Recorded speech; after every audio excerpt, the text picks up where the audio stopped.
Good evening. I don't know if the correct greeting is happy or Merry Maundy Thursday or some other combination. Typically, right now, we would be sitting around a dinner table. In fact, someone today suggested that I shoot this video at our dinner table with empty dishes in front of us. While I'm not one for props, I thought that would be quite a fitting place, wouldn't it? After all, we typically at this moment would have just finished eating a meal together. We'd be sitting there with our empty plates in front of us and those last scraps of food, those last crumbs of dessert there on our plates. And then I would stand up and I would say something like, it was a moment very much like this moment. Except, how much like this moment would it have been? Jesus and his disciples, they did meet in a home as they shared that last meal together, that last moment before the events of Good Friday and Easter Sunday were set into motion. But they were together, eating a meal that they were sharing once again as they so often had. And they were there in the same place in their bodies, in the same place in their minds and in their hearts, that place of eagerness and expectation. They weren't in this place of social distancing and a kind of grieving that comes with the distance and the isolation that many of us are feeling. So how much like this moment would it have been? Though for Jesus, it may actually have been very similar to this as he sat there in that room, aware of what was to come next and experiencing some of the isolation, some of that distance that grief would bring. So maybe there was some similarities to this moment as we are sitting here in our homes and as we are aware of some of this weight in this time of social distancing that we're in. Today is Maundy Thursday. It's New Commandment Thursday. It's this moment where we get together and we remember again that last moment that set into motion the events of Good Friday and of Easter Sunday. In particular, remember Jesus' words to his disciples as he says to them this. He says, "A new commandment I give to you, that you love one another." It's that announcement, it's that message that says that the heart of the gospel, that the heart of what Jesus came here to do, that it is best expressed in how it is that we treat, how it is that we share life with each other. And then what he does to illustrate this is he gives his disciples, he gives to us these two very important symbols that capture a picture of what this sort of love looks like. He gives them these two pictures, one that they understand but they don't particularly like, and one that they like but they don't particularly understand. The first symbol he gives them is he picks up a basin and a towel. He washes their feet.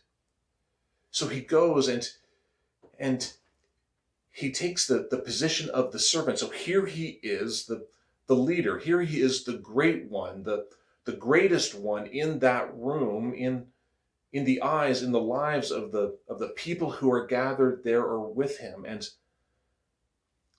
he grabs a servant's basin and a servant's towel, and he drops on his knees, and he serves those around him in this way, the greater serving the lesser. And it's shocking, it's uncomfortable, it's even unwanted and unwelcomed by his disciples. They protest. I think if we had been there, we would have protested as well, because that's not how greatness works, is it? That's not how it is supposed to work. Now, that might not be the way that greatness works, but that is the way that that love works. See, love humbly, gently, personally serves each other, the greatest among us being the one who serves the most, who is the servant to all. See, love looks like a basin and a towel.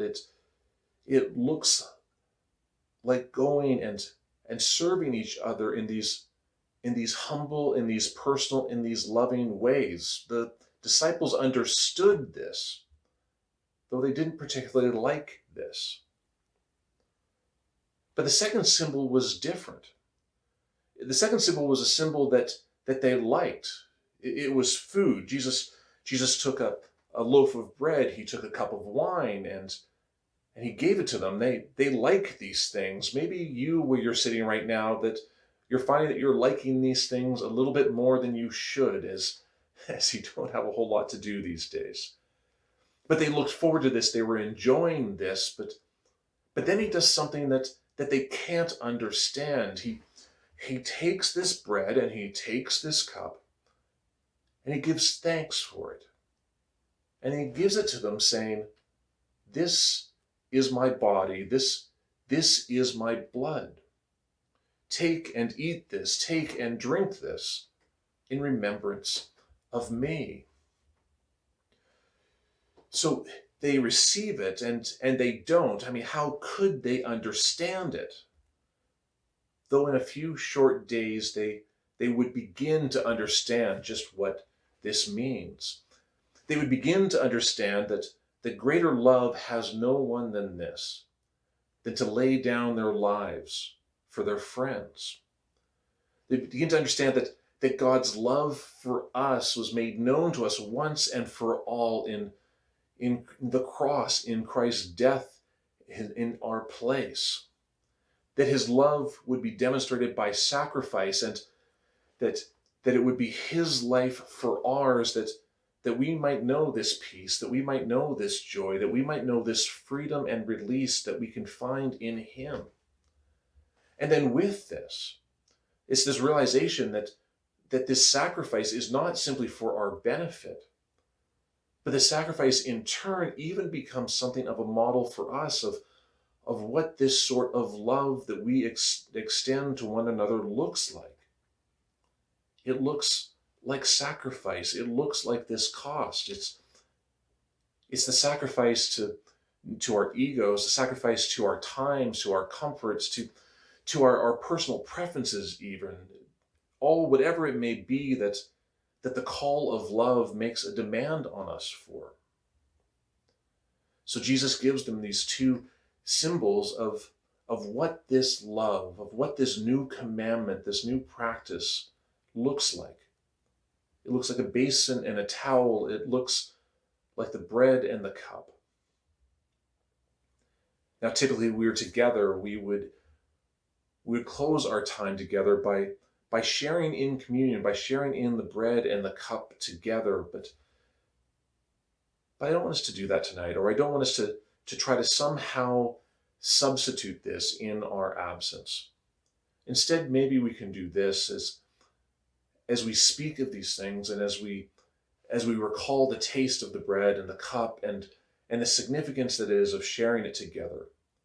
Maybe it can build in us an appetite that creates that longing for it again, so that when we're together, the first time that we are able to be in that same place, in that same room together again, that we can share this moment, that we can share these elements.